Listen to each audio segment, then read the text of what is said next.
Uma música barulhenta e vulgar encheu a cabine de controle da nave Coração de Ouro, enquanto Zaphod percorria as estações do rádio Subeta para tentar ouvir alguma notícia a respeito de si próprio. Aquela máquina era difícil de operar. Durante muito tempo, os rádios foram controlados por botões de apertar e de rodar. Depois a tecnologia sofisticou-se e bastava roçar os dedos no painel. Agora, era só fazer um sinal. Realmente, dava bem menos trabalho, mas obrigava a pessoa a ficar quietinha se ela quisesse ficar escutando a mesma estação. Zaphod mexeu com a mão e a estação mudou outra vez. Mais música vagabunda, só que dessa vez era o prefixo de um boletim de notícias. O noticiário era sempre editado de modo a corresponder ao ritmo da música de fundo. Dizia o locutor. E reportagens via faixa Subeta irradiadas para toda a galáxia dia e noite, e um bom dia para todas as formas de vida inteligentes em toda a galáxia. A grande notícia de hoje, é claro, é o sensacional roubo da nave protótipo com o gerador de improbabilidade infinita cometido por ninguém menos que o presidente da galáxia, Zaphod Beeblebrox. E o que todos querem saber é se o grande ZB finalmente pirou de vez. Beeblebrox, o homem que inventou a dinamite pangaláctica, ex-vigarista, uma vez citado por T-excêntrica Galámpides, como um homem capaz de proporcionar a uma mulher uma sensação semelhante ao Big Bang da criação, recentemente eleito pela 7ª vez a criatura racional mais mal vestida de todo o universo conhecido. Qual será a dele desta vez?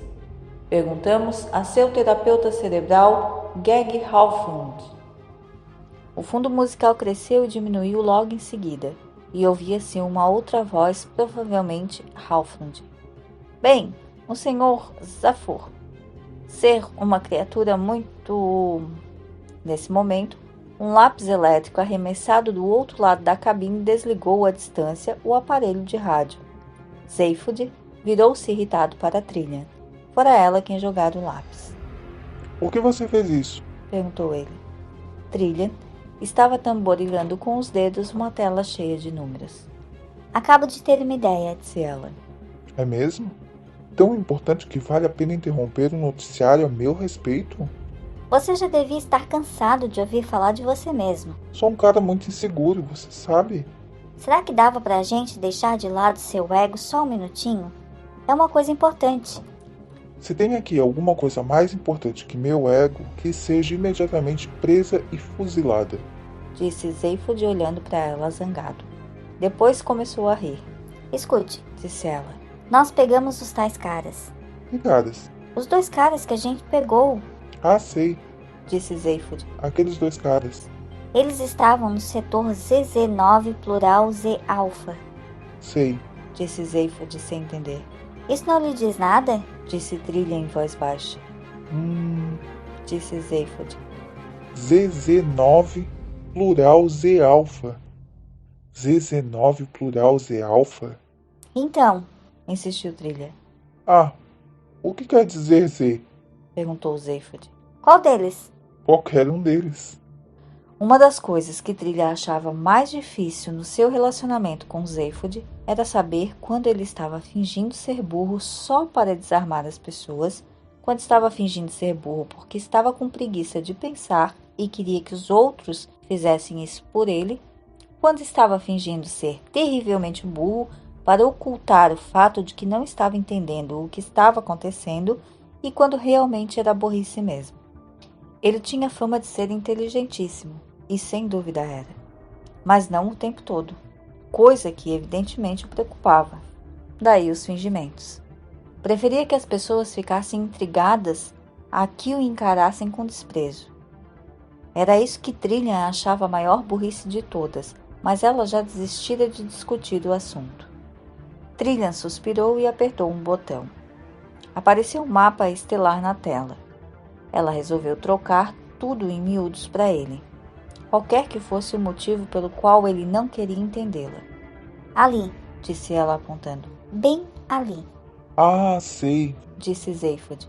Então Então o quê?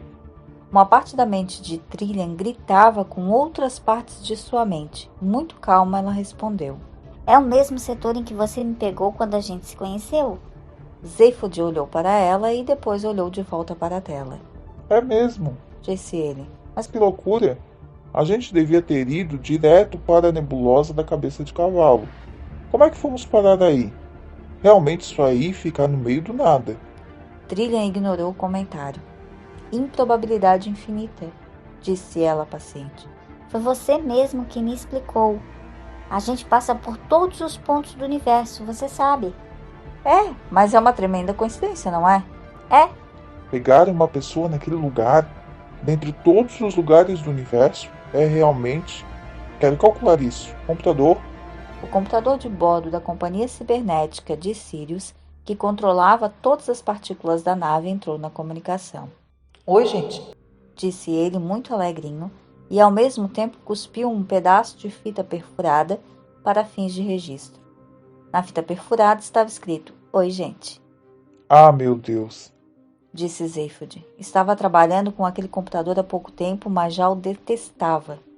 O computador continuou no tom de voz esfuziante de quem está tentando vender detergente. Olhem, quero que saibam que seja qual for o problema que vocês tiverem, eu estou aqui para resolvê-lo, está bem? Está bem, está bem. Disse Zeyfod. Escute, acho que eu mesmo vou calcular isso na ponta do lápis. Tudo bem. Disse o computador, ao mesmo tempo que ia cuspindo sua mensagem dentro de uma cesta de papéis. Eu entendo. Mas se você quiser qualquer... Cala a boca. Gritou Zeyfod. E pegando um lápis, foi sentar-se ao lado de Trillian, junto ao painel de controle. Está bem, Disse o computador, num tom de voz magoado, desligando seu canal de fala. Zeyfod e Trillian puseram-se a examinar as cifras que o rastreador de trajetória navegacional de improbabilidade exibia na tela à sua frente. Dá pra gente calcular Perguntou Zeyfod. qual a improbabilidade de eles serem salvos do ponto de vista deles? dá. É uma constante, disse Trillian. 2 elevado a 276.709 contra 1. É bem alta? Esses dois têm sorte, hein? É. Mas em relação ao que nós estávamos fazendo quando a nave pegou os dois. Trilha deu a entrada nos números. A tela exibiu a improbabilidade de 2 elevado a infinito menos 1 contra 1, um número irracional que só tem significado convencional na física de improbabilidade. É bem baixa? Prosseguiu Zeyfod com um assobio de espanto. É, Concordou Trilha, olhando para ele com um ar de perplexidade. é uma improbabilidade boçalmente difícil de ser explicada. Tem que aparecer alguma coisa muito improvável para compensar, para que o saldo seja um número razoável. Zeyfod rabiscou os cálculos, riscou-os e jogou o lápis longe.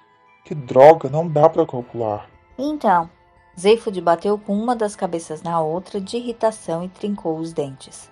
Está bem. Disse ele. Computador, Os circuitos de voz foram ligados novamente. Opa, tudo bem? Exclamou o computador. E toca a sair da fitinha perfurada. Eu só quero facilitar a sua vida cada vez mais e mais e mais. sei. Pois cale a boca e calcule um negócio pra mim. Mas claro, Disse o computador. você quer uma previsão de probabilidade baseada em... Em dados de improbabilidade. Isso. Sei. Disse o computador. E vou lhe dizer uma coisa interessante. Sabia que a vida da maioria das pessoas é regida por números de telefone? Um dos rostos de Zeyfod assumiu uma expressão constrangida, logo copiada pelo outro. Você pirou? Perguntou ele. Não, mas você vai pirar quando ele disser isso. Trillian soltou uma interjeição de espanto, mexeu nos botões da tela de trajetória de voo. números de telefone? Exclamou. Essa coisa falou em números de telefone? Apareceram números na tela. O computador fez uma pausa, por uma questão de delicadeza, e depois prosseguiu. O que eu ia dizer é que... Não precisa não, por favor. Disse Trillian. Afinal, o que foi? Perguntou Zeyfod. Não sei, Disse Trillian. mas aquelas 2 criaturas estão vindo para cá com aquele robô desgraçado. Dá pra gente focalizá-las com as câmeras de monitoração?